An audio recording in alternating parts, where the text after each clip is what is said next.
guys, it's just me. Sorry, there was a hair on my phone. Coffee, cannabis, and a ginger here. Today I have on a shirt that says Mother Toker. It's hard to see with the light. Mother Toker, because that's what I am, a mother and a toker. I just thought I'd get on here because I'm feeling it today. It's kind of been, a rough year for everyone. We finally are in our house that we have been working on. We got, not custody. We took over our house again on July 20th from our absolutely horrible renters. About $35,000 later, and we're back in our house. Still not finished because remodels, gut jobs cost a lot of money. Luckily, we were able to do that with no debt or anything, so that's a great feeling, but at the same time, not quite the way we wanted to spend the money that we had saved, so at least we have a nice new home. Today, they have said Joe Biden is going to be our president. My feels on that, I'm sad. I think that our society is being brought up in a way by our schools. I think our schools are having a huge influence on shaping our children to be one-minded, one-sided. I feel that, is there some good stuff that he could do? Sure. Is it great that a woman, is the vice president or whatever? Great. But it all comes back down to everyone's like the first African-American president or female president, vice president, whatever. Why does it still have to be a color thing? I guess I have a hard time with that. Maybe it's because I'm white and people say I'm privileged, whatever, I don't know. But I feel that it's great that a woman is going to be the vice president, but I don't agree with a lot of her stuff. That's just who I am. Did I vote for Trump? Yes. Did I vote for Trump 4 years ago? Yes. Did I vote for whoever was against Obama, when he ran? Yes. Do I generally vote Republican? Yes. That's who I am. Do I think that there's an issue with the fossil fuels and the fact that Joe Biden wants to limit the mileage we can travel? Yeah, I do. Because you know why? Because I love to travel, and nobody is going to tell me when I've bought too much fuel for my vehicle or when I've traveled too many miles, because that is not cool. That's that whole control thing that they're pushing us towards. Same thing with the masks. My sister, my brother-in-law, my sister-in-law, my sister's mom, all have COVID right now. But my niece, in the same house with 3 positive COVIDs, is still negative, even though she has the same symptoms, cold, basically has a cold. A 30-year-old died in McLean County because of COVID.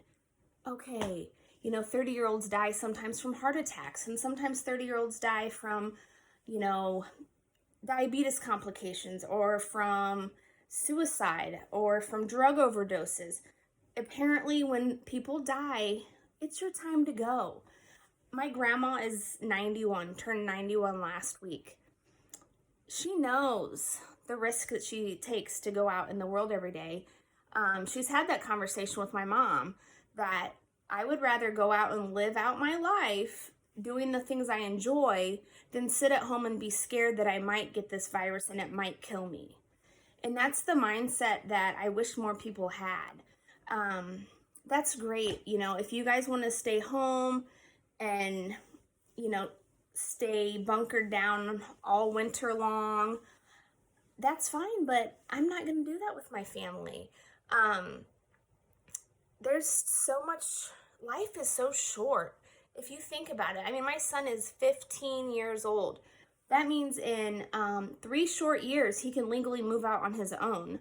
So yeah, I'm going to take these last 3 years I have and try to do as much as I want and can with him, because I'll never have him at home again as a child. if that means going out when I'm supposed to be quarantined because this virus, is going to kill us all, well, so be it. If these masks supposedly work so great, then we shouldn't be so scared. Again, my opinions, my page, my rant. So I guess we'll just have some dabs because that's really what we're on here about. Last week I was sent home Monday from work. We have a nurse at our work, and every morning she asks all these questions like, in the last 24 hours, have you had any of the following symptoms? And it rattles off like 15 things. In the past, 7 days, have you been around anyone asked to quarantine? All this stuff. So you answer yes to one thing, bam, they send you home. Can't come back to work till you get a COVID test and it gets cleared.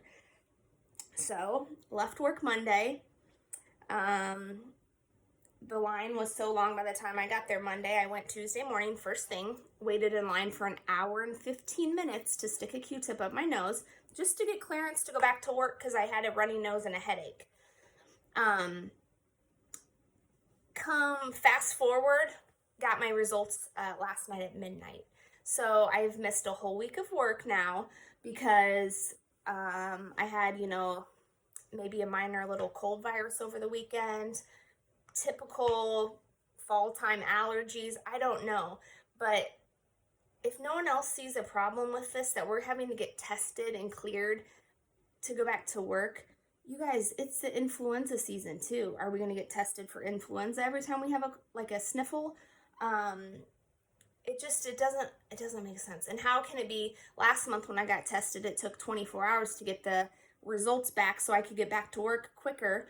And this time it took almost 4 days. Like, there's a problem there. Like, are they stretching out how long it's taking so that people are, staying home, not going out and spending money, whatever? Like, is there another motive behind this? I'm starting to think so. Maybe I'm just a nutcase, which most of you will think that anyway.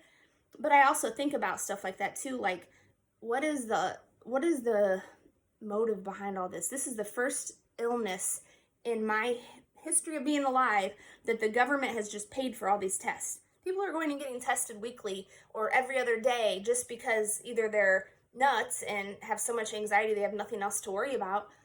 Maybe their job is requiring it. Who's paying for the test? Because, they don't ask me for payment when I go. So someone is paying for that. I'm sure it'll come out of our tax money because I'm sure taxes are going to go up. And, it's not good, in my opinion. And again, we're all entitled to our opinions. So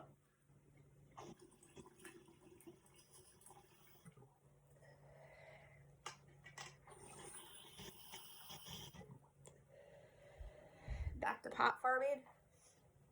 I love my job. But at the end of the day,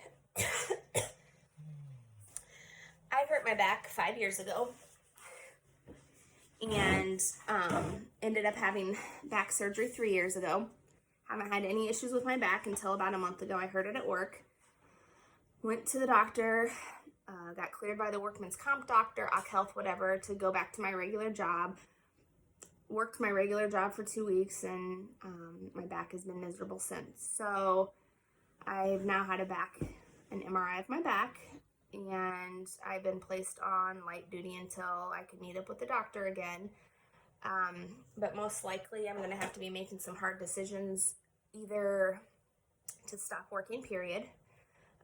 In this facility, like, I just have a sissy back, and a production facility unfortunately might not be, the best place for me, at least in cultivation. Currently it's not always strenuous work, but it's very repetitive. You can kind of get in weird angles depending on what we're doing, and we are lifting and bending and twisting and stuff like that any normal person should be able to handle, but unfortunately, because I have injured my back, I can't handle that. So there are a few other options in the facility. Trimming, which I'll probably try to go to so I can just be sitting. Then the problem comes, I'm getting arthritis in my hands, so how long will I be able to do that before, it hurts my hands too much? So just stuff like that. I told my husband I at least want to keep working until we have everything done at the house. We still want to get a roof. We need to paint the garage and put roofs on it and the shed. I need to put up my privacy fence. So we still have, you know, a good $10,000 worth of stuff to get done this winter. So I want to keep working until I can at least get that done. And then, you know, if I need to be a stay-at-home mom, that's fine. I mean, I'm okay with it. But I do love my job. So I'm hoping that at least maybe I can switch departments, either to do bucking full-time or trimming. And if it lasts a year, it lasts a year, but I at least got to do it. That's where I'm at in my life. Like, yeah, I moved to Colorado and I had to move back to Illinois. But at the end of the day, I did it. I loved it. I'm so glad I did it. And, you know, I don't ever have to be like, oh, what if? Because so many people are scared to leave. Dude, if you want to move, move. Do it. You can find a new job. You can find, you know, a new home. But don't be salty if you come back to where you grew up, because I still did it. So it's kind of the same thing with pot farming. Like, you know, I might not be able to retire doing it, at least, you know, working. I'll be my own pot farmer, but I might not be able to retire working, you know, for Cresco, but I still did it and I still enjoyed every minute of it. Well, most minutes, you know, it's a hard job, but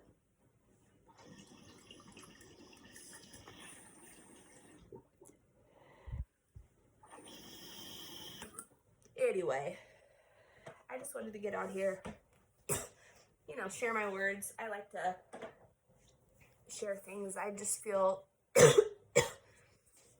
like I've had a lot of stuff bottled up inside of me.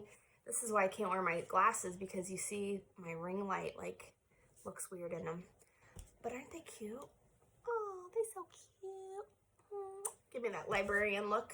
Make me look smart at least, because, you know, looks can confuse people.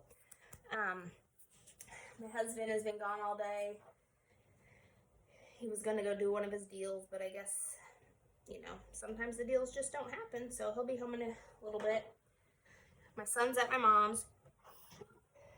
My daughter's at my dad's with her cousins. So it's just me and the dog here, and the cat.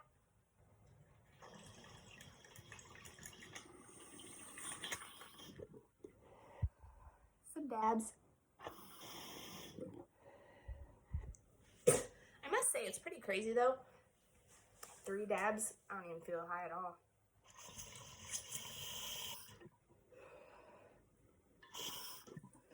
So, y'all have a good night. It's okay if we disagree, because one thing about me, you know, I'm a lover, not a hater. So, even if we do disagree, like, I'm not going to fight with you. I don't have that kind of energy. I don't put my energy into that kind of stuff. You know, people are fighting on my Facebook page right now. I just scroll past it like, I'm not in this conversation. I wasn't trying to get in a fight with, you know, anybody. I was just stating my feelings, you know. So, have a good night.